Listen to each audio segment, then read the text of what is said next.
And I am mute, so I apologize for that. Welcome to the Bullpen Podcast. I am your host, Adam Kunos. You can follow us on Twitter at the Bullpen Pod and myself at Kunos19. Be sure to visit our YouTube page for all sorts of baseball clips and just fun little videos that we'll be posting this upcoming baseball season. Head on over to Fanatics using the Linktree link in our Twitter bio for everything opening day 2023, including jerseys, hats, t-shirts, sweatshirts, collectibles, and more. Opening day is just around the corner. It will be this Thursday, ladies and gentlemen, so we are excited for opening day coming up this week. But before we get to opening day, we are going to recap a fantastic ending to the World Baseball Classic. The Baseball Classic ended this Tuesday.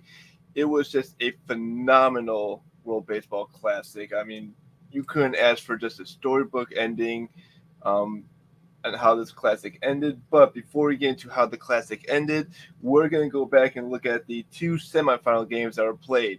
And we're going to start with United States versus Cuba. This game was a very good game on paper. It looked like it was going to be close from the get-go.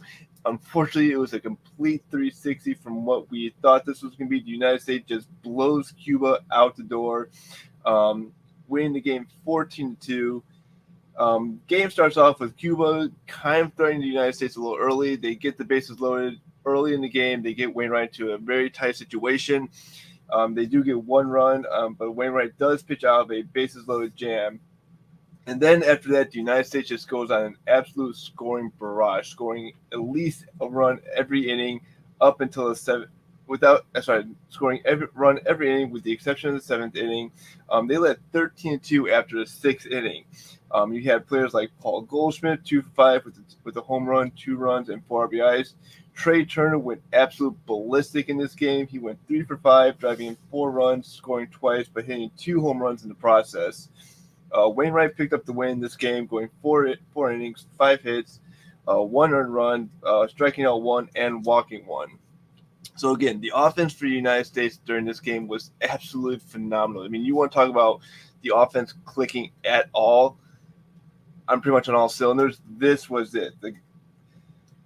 You couldn't say anything better about the United States offense. How slow it started from the beginning of the Classic to where it came to the semifinal game. I mean, they were just the pitches looked like batting practice pitches, unfortunately, coming into the United States. So they were able to just bounce on Cuba's pitching the entire game. Cuba did have a couple of bright spots throughout this game. Johan Makata went 2 for 4 with 2 hits himself, scoring once. Yoquis Gilbert went 3 for 4. Elias unfortunately took the loss for Team Cuba, 2 innings pitched, 4 hits, 3 runs, all of them earned. Gave up 2 home runs. He did strike out 1, but also walked 1 at the same time. So again, a great game if you're United States. You love to see just an offensive explosion. Unfortunately, if you're cheering for Team Cuba, not the way you want to see this team end this World Baseball Classic run. I mean, they had a great run, a little scary for this team coming out the bat. They started off 0-2, and we thought they were going to get bounced in pool play, but they ended up finishing 2-2, winning the tiebreaker in their pool and getting to the semifinals of the World Baseball Classic. So the United States gets out of that one. They get to their second consecutive championship game, and at this point, they're looking to repeat as World Baseball Classic champions. But the question was, who are they going to play in the second game? From the second game, and that game was Mexico-Japan, and this again was another thriller game from start to finish. Mexico jumped out to a 3-0 lead with Luis Reyes 3-run homer at the top of the 4th. Japan comes back in the 7th, ties it on the Makazaka Yoshida 3-run homer again. Big sign for the Red Sox, has a big homer in the World Baseball Classic for his country. We were watching this game from start to finish, and the home run that he hit, I think he's going to love Fenway with Pesky's poles down right field line. It is going to be a good fit for him because that home run that he hit down in Lone Depot Park, whatever the Marlins are naming that park now, that scooted just around the foul pole. I didn't think it was going to go out until it just landed in the stands, and you kind of saw the crowd just erupt and just applause and everything. So it was just an amazing shot. So that ties the game at 3 apiece. For Mexico-Japan. But Mexico comes back in the 8th with 2 runs to retake the lead. Japan would get one back on a sac fly, and then Muramaka comes up in the bottom of the ninth and walks it off on a 2-run double to deep left center field, sending Japan back to the World Baseball Classic Championship game. I mean, again, great game from start to finish, but I'm going to talk about Team Mexico here for a couple minutes. Team Mexico, what an amazing classic this team had this year. I mean, you talk about a team that I don't think expectations were high for this team. We knew they had a couple of good players. Randy Arozarena, I mean, he's going to be a phenomenal player for the Rays this year. He was an absolute stud for Team Mexico this year. I mean, he's out there pregame warming up in cowboy boots and a sombrero. I mean, the way he was just robbing home runs left and right. I mean, he did rob a home run. And during Japan, the way he just kind of stood there, he gave the little cross arms look at. I mean, oh my God, he's a star in the making for his World Baseball Classic. Had Mexico won that game and gone on to the championship game, I would have considered him your World Baseball Classic MVP, just with the amount of fun and amount of passion, just how well he was playing during this World Baseball Classic Championship. But unfortunately, the magical run that Mexico had did come to an end in the worst possible way. But again, Mexico, I expect them they're going to be back in 2026 for the World Baseball Classic. I expect them to have another deep run in this World Baseball Classic. So when we get ready to talk about this classic coming up in now 3 years, because we can get back on this 4-year track, it's going to be a great classic for them. I think they'll come in as one of the favorites to win their pool and probably one of the favorites to win the World Baseball Classic. So, but Japan, they come back. I mean, we thought that this team was going to get to the finals, but it wasn't looking like they were going to get there during this game. But somehow they find a way to win. And they end up winning 6-5 in a walk-off double. I mean, if you listen to the Japan broadcast of the game, they were showing clips on Twitter, on YouTube, everything. The announcers were going absolutely shit crazy during that broadcast. And who would blame them? I mean, you got 2 on, and as soon as that ball leaves the bat, they're going crazy because they know that that's potentially the game winner. As soon as it lands in the outfield, it's game over. Japan comes back, they win. And this sets up a fantastic classic match to end the World Baseball Classic with the United States versus Japan. All right, now we're going to dive into this game a little more deeper than the semifinals because I ended up watching this game from start to finish. This was a fantastic game from start to finish. I mean, you couldn't ask for a better matchup in the United States versus Japan. You had Shohei Ohtani and Mike Trout leading both their teams out, carrying their country's flags. It was just a amazing pregame because it was just hype down there. Wish I could have gone, but unfortunately wasn't able to make it. But getting a chance to watch it and just seeing the atmosphere, it was just fun to watch even on TV. So we're going to start things off. Trey Turner, I mean, Captain America at this point for Trey Turner, gets the game going with the home run in the second inning.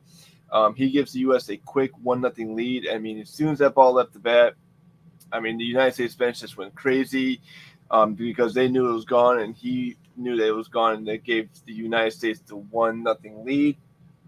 But Japan does come back. Muramaka hits a home run, and Nubar gives a ground out to give Japan a 2-1 lead. So at this point, we're talking a 2-1 close game, and this game was dominated by pitching from start to finish. I mean, you couldn't ask for a better pitching matchup. It was just a way that the pitchers lined up. The pitchers were finding the zone. Cutters were cutting. Sliders were sliding.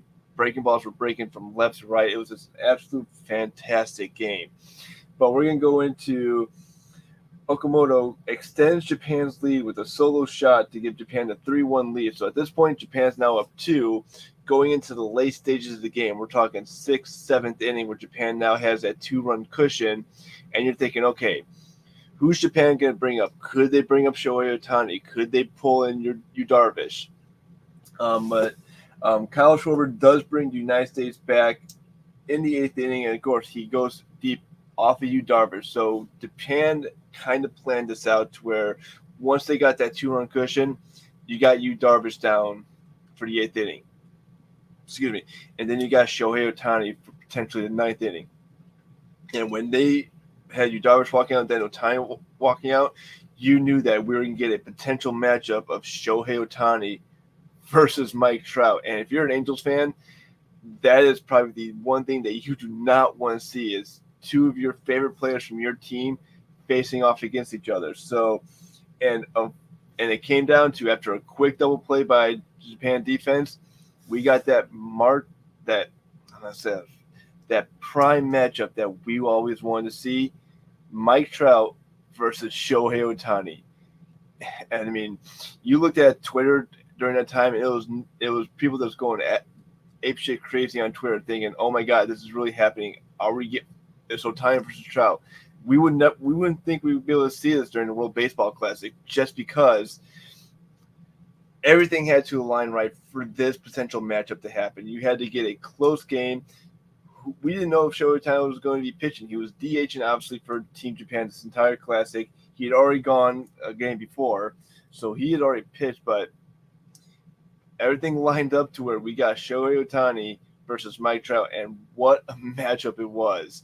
Shohei Ohtani kind of just blew everything by Trout, and he got to a 3-2 count, and it looked like a cutter fastball that ended the Classic. Japan wins their third World Baseball Classic championship. They won in 2006. They repeated in 2009. They win their third Classic championship. They now have the most Classic championships in Classic history in the short 5 tournaments that we've seen. But one thing that is exciting about this tournament for Team Japan, they did not lose a single game during this tournament. They went undefeated this entire tournament. The last team to do that was in 2013 when the Dominican Republic won the Classic. They ran the table from start to finish. They now joined Team Japan as the only 2 teams to fully run the table. And again, hats off to Team USA.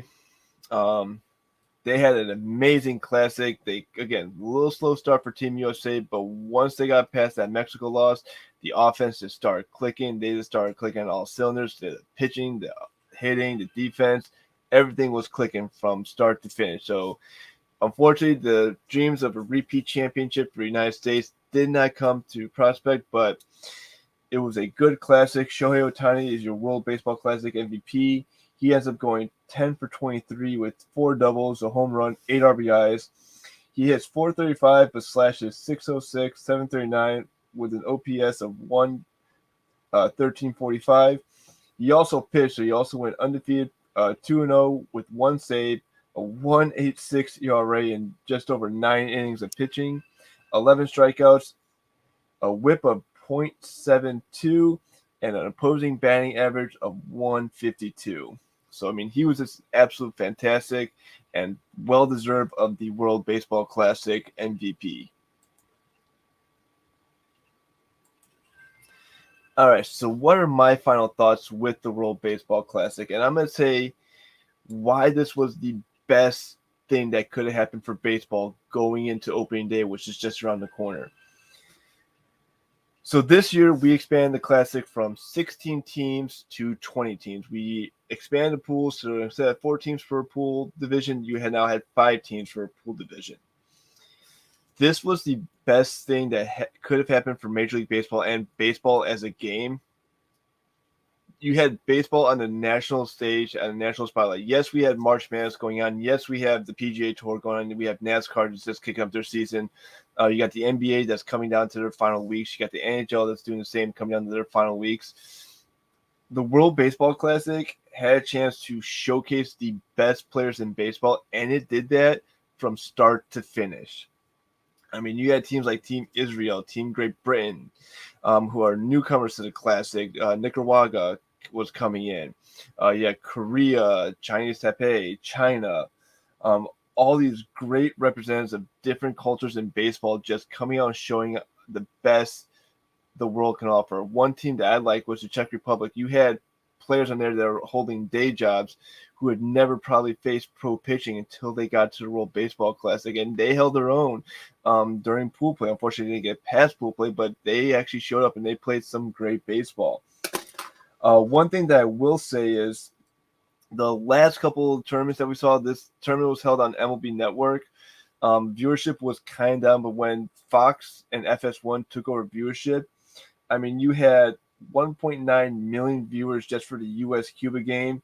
You had 1.8 million viewers on FS1 for Mexico-Japan. You had 664,000 viewers on Fox Deportes. And the United States-Japan, I'm pulling up this stat because I want to make sure I get this right. The World Baseball Classic final this on Tuesday saw 4.48 million viewers on FS1 and 4.9 million viewers on the combined Fox Deportes. And that shared the previous American viewership for the 2017 U.S. Puerto Rico final, which only had 3.05 million viewers. So viewership for this classic shot up, and it's a good thing that viewership was up because, again, baseball has struggled with attendance. Baseball has struggled with viewership because the game is long. You have too many commercial breaks. Players are taking too long saying their pitches. Batters are taking too long getting to the plate. We have new rules in effect coming up that are going to take effect. But this was the best World Baseball Classic in the last 5 tournaments that we've seen. It just keeps getting better and better each year. Yes, in 2006, the tournament kind of had a little bit of a rocky start. We weren't sure what to think about it. The United States had a poor showing in that tournament. 2009 was again better. 2013 was better. 2017, the United States finally gets the Classic Championship, and it's probably and you have a momentum building for the Classic. Unfortunately, it was 6 years in making, unfortunately, for the COVID-19 pandemic that kind of hampered when the Classic was originally supposed to take place. But you have a great Classic now, and you already have people talking about the 2026 World Baseball Classic, and I'm already excited for that Classic to come out. I'm excited to see who's going to qualify. I'm already looking forward to the qualifiers. I'm looking forward to when they're going to announce when the World Baseball Classic qualifiers are going to come out, because that'll be great baseball to watch. That'll be great baseball to follow. A couple of other things I did like about the Classic this year. I'm going to go with the uniform designs that we saw this year. Now, no offense to the past Classics, to Majestic Athletic. They've had some great jerseys that came out, but they were mostly cookie-cutter jersey design. Each team had the same jersey design. Going back to 2006, it was just a plain jersey design, no real fun designs on it.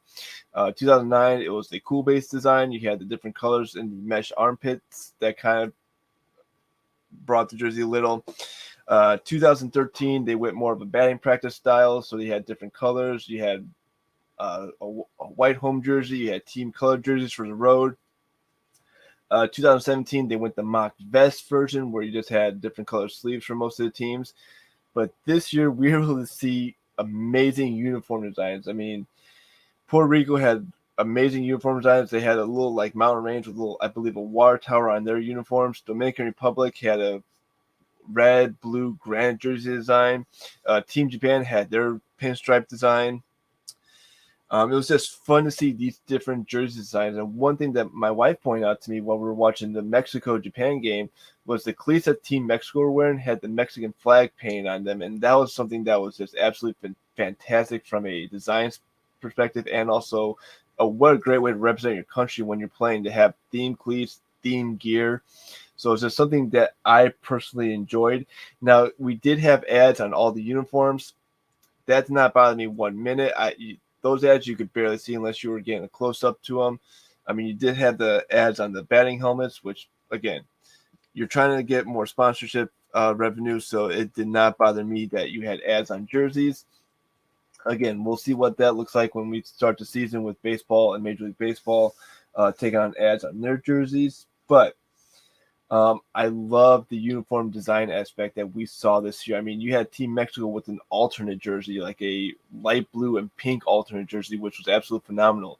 The United States wore a navy jersey at their final game, which I thought was fantastic because they've been going with their standard road gray jersey. However, with all the great jersey designs, we did have some bad jerseys. Unfortunately, I'm going to call out Great Britain. I'm sorry, those jerseys were absolutely terrible. I mean, what they had in the qualifiers with a navy jersey with Great Britain kind of scripted a little larger with a two-tone color, I thought they were going to bring that back. It was a very boring jersey, a very standard red jersey, very standard gray jersey, which looks like Times New Roman font and 12 font, whatever you can call it on Word. just printed on the jersey, no real design by it. You had the World Baseball Classic patch that was just sewn to another patch.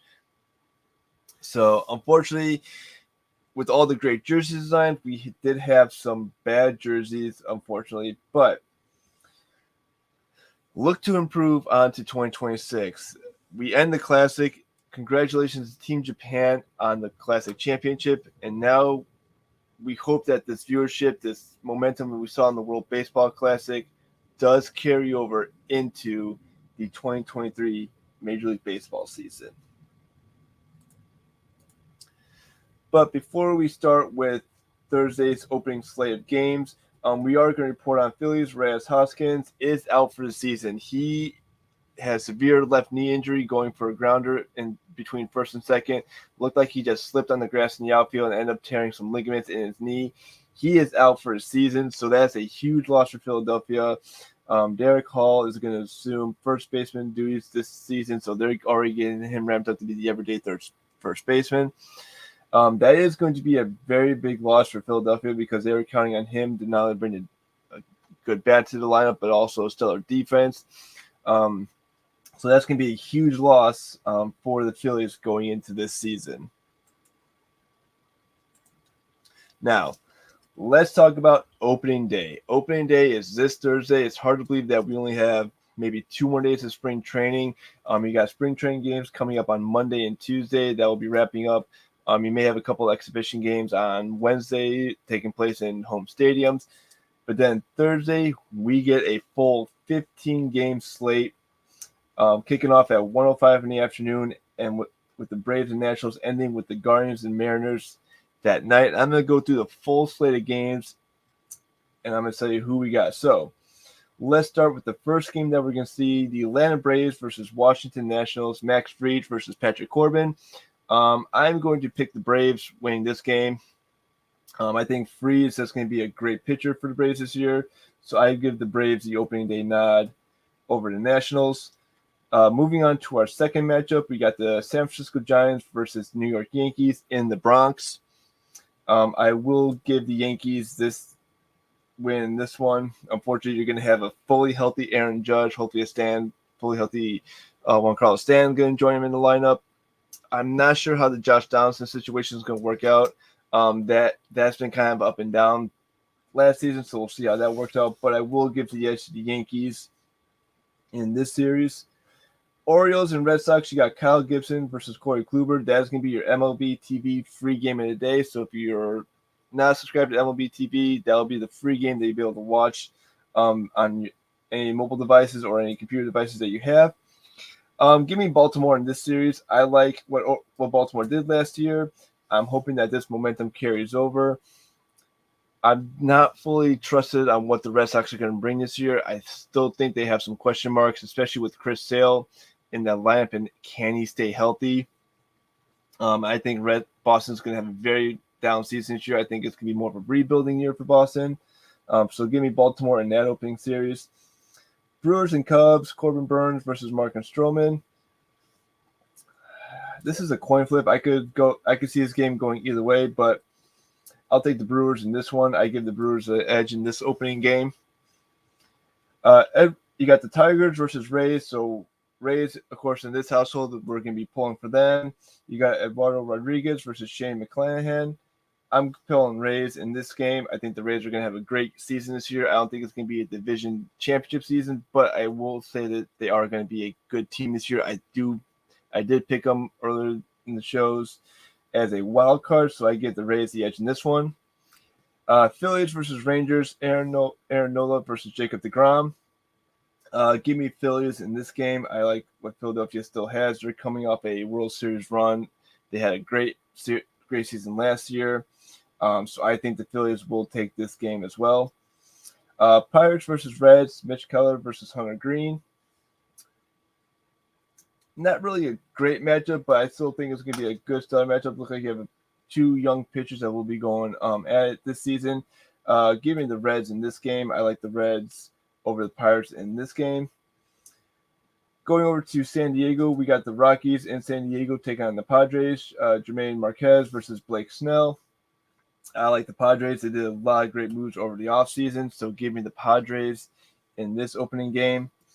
Blue Jays versus Cardinals. Alec Manoah versus Miles Moustakas. Give me Toronto. I like Toronto.